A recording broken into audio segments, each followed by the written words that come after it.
Are you a podcaster? Maybe you've got that big idea and you're looking for a network to join. The multi-award-winning Ozcast Network can get your content to eyes and ears all over the world. Join now for the first month free, and you could be featuring this sound at the beginning of your podcast. Ozcast. Simply head to ozcastnetwork.com for details. Welcome back, everybody. Today we're doing a deep dive into Mexican politics. Okay. Specifically, we're going to try and understand why President Claudia Sheinbaum is enjoying such a remarkable level of public support. Yeah, it really is remarkable. So his latest polls featured in Mexico News Daily have her approval rating at like 80%. 80%? Yeah, it's incredibly high, especially considering she's not exactly new to the scene, you know. That's what I was thinking. Like, she's been in office for a while now. Right. So this isn't just some, honeymoon period or anything. Right. Something else is going on here. Yeah. And the article seems to think a big part of it is how she's handled international relations, particularly with the U.S. and the return of President Trump. Yeah, that's right. It makes me think about that trade tariff standoff. Oh, yeah, absolutely. When Trump threatened to impose those tariffs on Mexican goods. It was a really tense time for everyone. Oh, for sure. Especially because those tariffs could have completely devastated the Mexican economy. Totally. Yeah.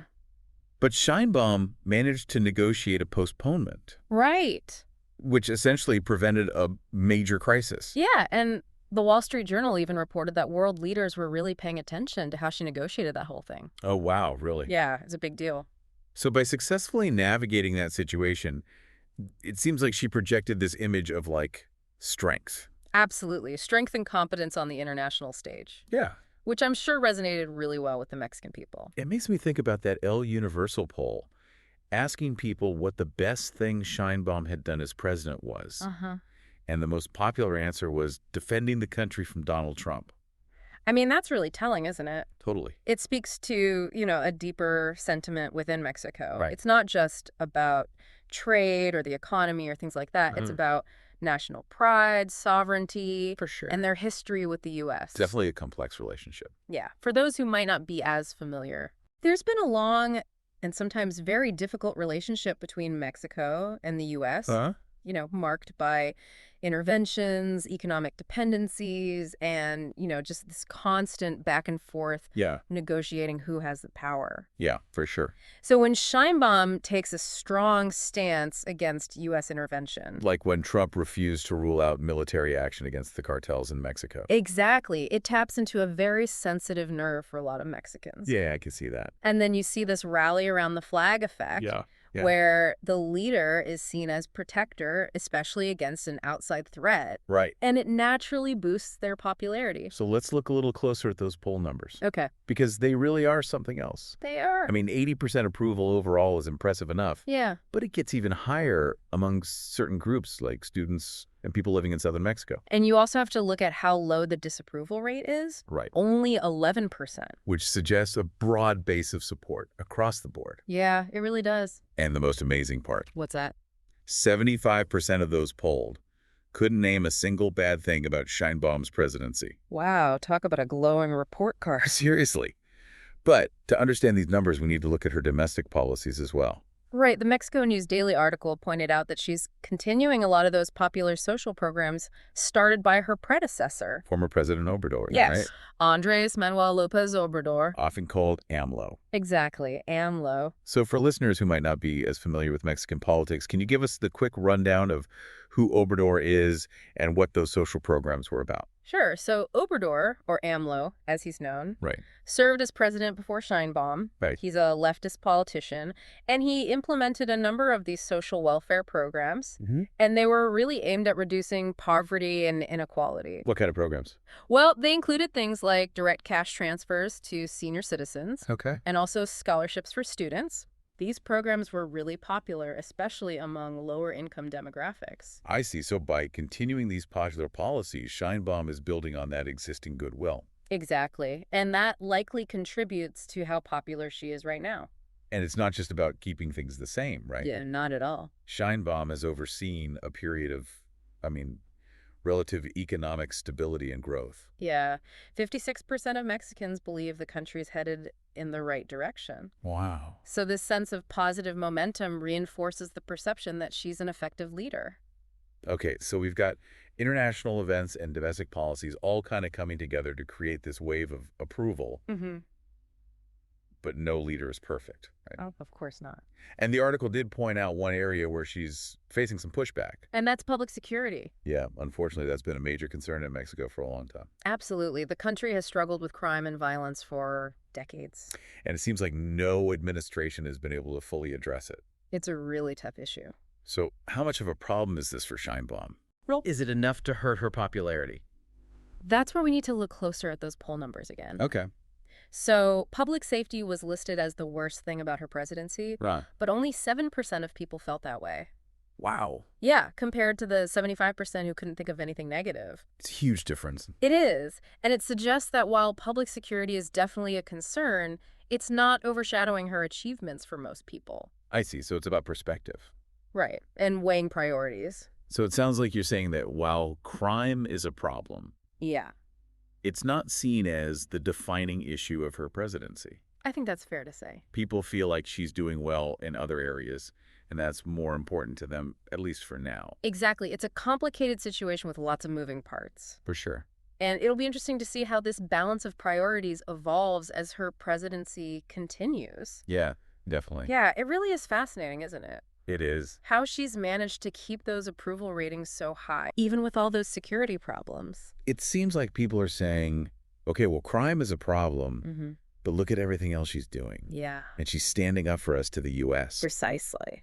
So her successes with international relations and domestic policies seem to outweigh those concerns about public security. It seems like it, at least for now.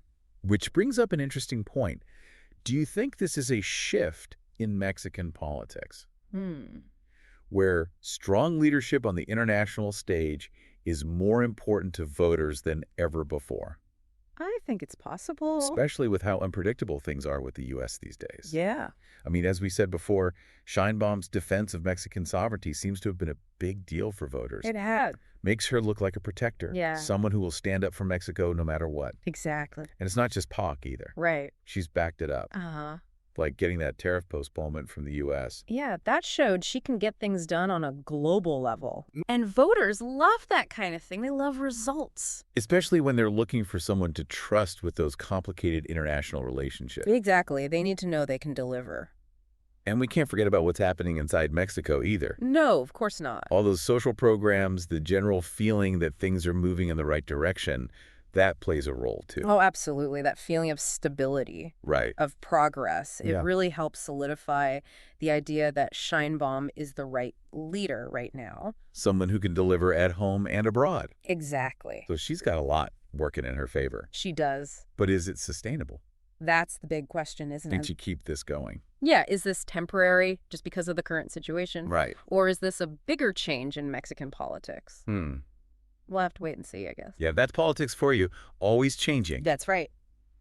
What works now might not work later. Exactly. There will be new challenges, new pressures. Uh-huh. How she adapts to those challenges will really determine if this is just a blip or something more. I think you're exactly right. And that's what we all need to watch for, how she handles these future challenges. I'll be watching. I'm sure you will. I've learned a lot from this deep dive. It's amazing how one event like that trade tariff standoff can have such a huge impact. It is. Not just on public opinion, Yeah. but on the whole political landscape. Yeah, it tells you a lot about what a nation wants and needs. And in this case, it seems like Mexico wants a strong leader. Yes. Someone who will put their interests first. Definitely. Which makes me think about what's happening globally. Okay. Are we seeing a resurgence of nationalism, That's a tough question. where leaders who prioritize their own nation, even if it means less international cooperation, become more popular? Yeah, it's something to think about for sure. It feels like more and more people want leaders who are decisive, even if it upsets other countries.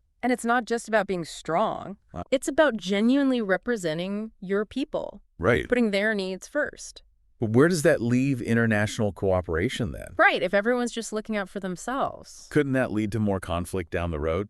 It's a difficult balance to strike. For sure. On the one hand, standing up for yourself, Right. putting your own interests first. Yeah. Sometimes that's necessary, especially with all the pressures of globalization. Uh-huh. But if you take it too far, Yeah. it could lead to protectionism, isolationism. And eventually conflict. Exactly. So the question is, can leaders like Sheinbaum find that balance where they can stand up for their own nation while still working with other countries? It's a tough line to walk. It is. But so far, it seems like Sheinbaum's doing all right.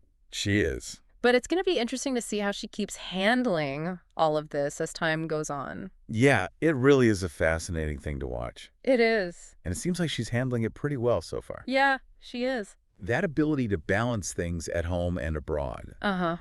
all while keeping those approval numbers so high. It really is remarkable. I think we're all going to be watching to see how she handles these challenges going forward. We will.